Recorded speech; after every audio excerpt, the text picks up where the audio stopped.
trochanter. Remember how to find the greater trochanter if you're lost. If you're really lost and the patient's sort of big and you don't know, start with the wrist crease, because usually the greater trochanter is about the same place as the wrist crease. You kind of start there, and then you can do your internal and external rotation to kind of find where that greater trochanter is. Okay? We want to do hip flexion, so we're going to have the patient bend their knee. Bend your knee and bring your knee all the way up towards your chest. Set on your chips. I hope that was good. I'm going to have her move her hand out of the way so that I can see. The proximal arm is going to go in the midline of her trunk.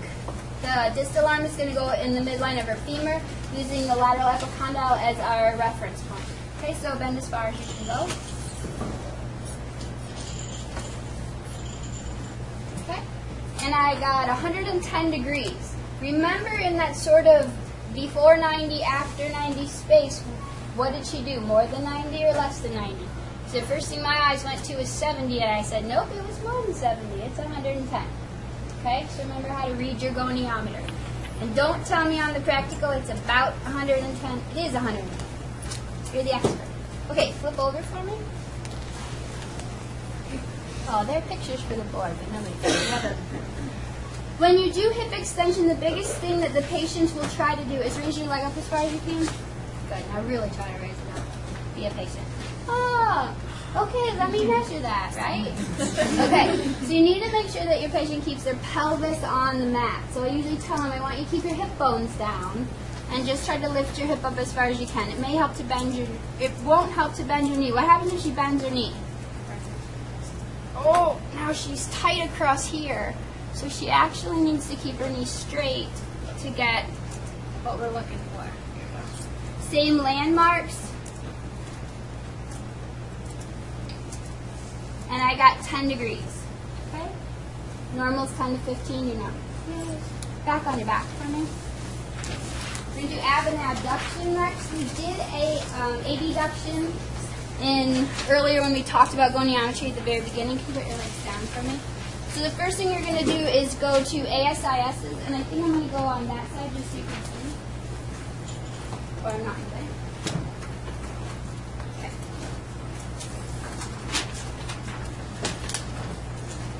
Okay, so I need to talk to my patient. Would it be okay if I touched your hip bones? Okay. Oh, they were easy to find. If they're not easy to find, what do? Ask your patient, can you touch your hip bones for me? They usually know where they're at. Find them a little easier than we can sometimes, and you're going.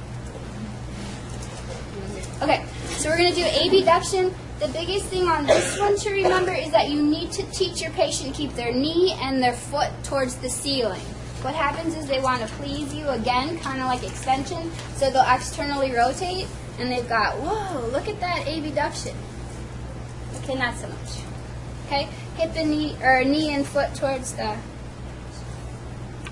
If we're losing her on this side, I can always ask my patient to scoot over a little bit, and then I still keep her supported. Okay, so I'm going ASIS's. The ASIS is my axis on this side. A line between them is where my proximal arm goes, and my distal arm follows the femur, using the kneecap as my guide. That's the other thing.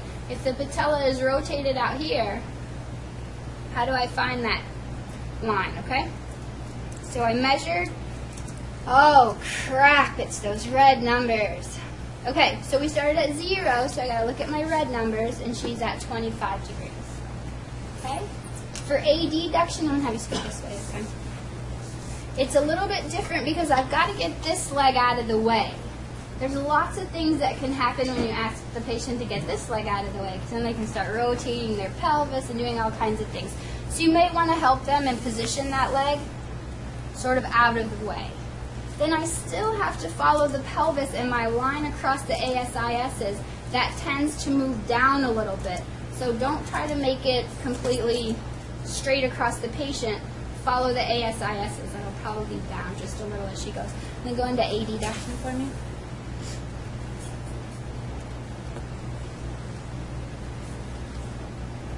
And then I'm following the kneecap again. Okay? And oh crap, it's still those red numbers. And I've got 13 degrees of adduction. Does that make sense? Okay. I'm sitting on the side. internal and external rotation. Your patella is going to be your axis. Can you scoot forward just a little bit? Your patella is going to be your axis. Watch people with kind of bigger legs because you're going to end up like over here and something weird, and you're going to have to make sure that you get the legs as straight as you can to start with, so you're sort of lining yourself up good. The other thing here is the patient's going to try to cheat. What are they going to do to try to get more internal rotation? Okay, so watch and make sure they're sitting on their ischial tubes as they go over. So you're going to tell your patient, sit square on your buns, and then I want you to bring your leg out to the side as far as you can. The axis is going to be at the patella. You're going to go perpendicular to the ground, and then this is going to follow the tibia. Okay? I need to get a little more closer.